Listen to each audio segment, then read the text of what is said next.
Are you thinking about relocating to Zambia or any other country in Africa? Well, if so, make sure you watch this video so you don't end up breaking the law and possibly going to jail.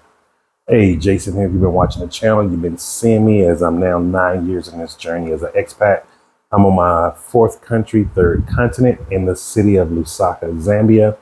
And one of the things that I've been starting to do now with the videos and on the channel is sharing with you some of my experiences, sharing with you the things I've learned on this journey as an expat to help it in case you want to become one, to make it more simpler for you. And most importantly, just sharing with you some of the things about Lusaka, not Lusaka, but Zambia as a whole, and why, if you are thinking about leaving your home country, look into this region of the SADC because there's a lot of opportunities here and you get a lot of bang for your buck, especially if you're coming with dollars, pounds, or euros.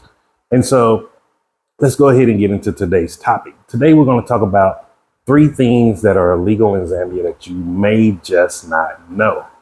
And this is some of the things that a lot of people don't talk about as an expat. Like, you need to know the new legalities of the country that you're in.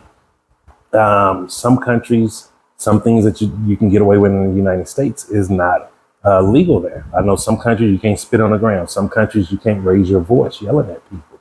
And so to save yourself a lot of heartache and problems, start researching some of the laws, especially the weird laws and things that you may not know about.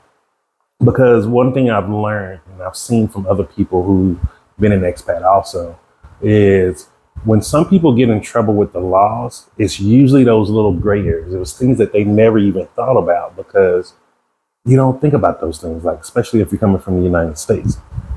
And so the first one here, and this is a really weird one, it is illegal now. From what I was told and read a little bit, Bank of Zambia is no longer allowing people to make money bouquets. This is where they take the kwacha, or you've probably seen them in the United States with dollars or euros and pounds in the UK. And they make like bouquet of roses and flowers with it. And depending on how big you want, you just give them that much. That's how much you pay. And because they made it illegal because they said that they're starting to see a high number of counterfeit money coming on the market. Sorry, something in my eye. And saying they saw a high number of counterfeit money on the market. And so a lot of people were seeing, or it was associated with, possibly coming from some of those money bouquets where people are paying their money to make bouquets for their special loved one, but someone may be actually getting fake kwacha and turning them doing that. And so they ended up making it illegal. When I first heard it, I thought it was a joke. And I kept reading, and I know someone that's on TikTok that we used to do them. And that was a legit person, very legit business guy. I've used them before. And they was like, yeah, we can't do it anymore, blah, blah, blah. And I was shocked. But like something as simple as that, like that could get you in trouble. And ignorance is not always bliss. You have to become aware of some of the things that's going on. And these are those little things, like as a foreigner in a new country, or just living in a country that's not your home country, you're not going to see these things. Like who's going to think like, hey, let me go see what Bank of Zambia is talking about today in the news? Like, you're not looking at those things. So just be aware of these little type of things. The second one is, and this is something that's illegal also, it is illegal to withhold a lot of currency out of the bank. And what I mean by that is, like, you can, from what I was told, this is what I was told, you can't just stockpile money in your home. You're not allowed to do that because they said that you're taking money out of circulation, which I think is a really, really great policy, personally, because the more money that's in circulation, it keeps spreading. When you take money out of circulation because of inflation, you're usually losing a lot of money anyway. So it's better to exchange that money, that fiat currency, for some type of asset, whether it's land, gold, silver, precious minerals, starting a business that can create more fiat currency, things of that nature. So I think it's a great thing if they put the education behind it also of why you don't want to take money out of circulation. Just telling people it's illegal to take it out of circulation is good, but it's not enough. Like, we need to go a little bit better now in today's society so people can understand, like, hey, you need to be exchanging this money the same way you exchange it when you go out to have fun. You exchange it to go out on a date. start exchanging some of this excess money for assets. Get some land, build houses that you can put for rental properties, get cars that you can put on Yango or Uber. Like, you try to exchange your currency, extra currency, for as much assets as possible. And so just to let you know that that is something, because I know a lot of Americans like to do this when they move overseas because they have like that contingency plan. I think because we watched all of these spy movies growing up in America, like they make you think like at any moment a country just going to destabilize and you gonna have to be running for the embassy or something, which I haven't seen yet.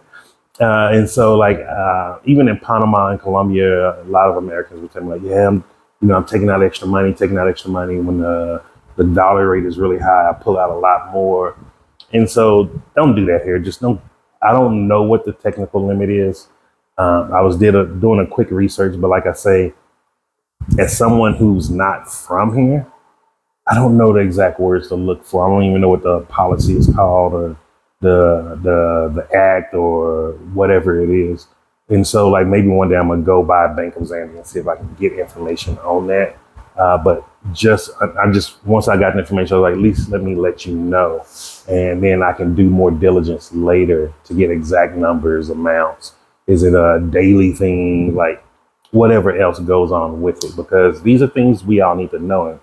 Like I'm very big on, once you move to another country, you need to get into their banking system. There's things that you can take advantage of, and there's things that's in place that you're going to have access to because you have more capital. So that is something that is very important. And then the third thing is, and this is not necessarily illegal, I'm not sure. However, I know if you're moving around the country, immigration will stop you or can stop you at any given time, and they will ask for proof of documentation. Now, the beautiful thing about this is you can actually just carry around your everyday regular movement, just carry around a copy of your passport. And also I would have a colored picture of it captured in your phone also, because I do use that sometimes when I need to use my passport to register. But also I use my NRC card, which let me show you that. So this is what I mainly carry around, which is my national registration card. And that's all it is right there. So if you get your registration card, you can just carry that around and you don't need to worry about your passport.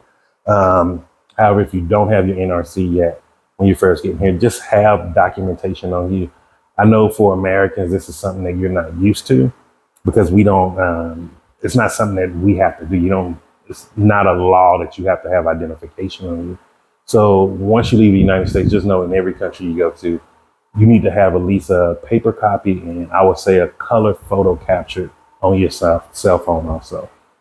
And so I just wanted to share that with you. This is a real short video, just really something simple, just to show you and just to get your mind thinking like, maybe, when you're just thinking and you hear different things about certain countries, it brings new ideas and new questions that you may have.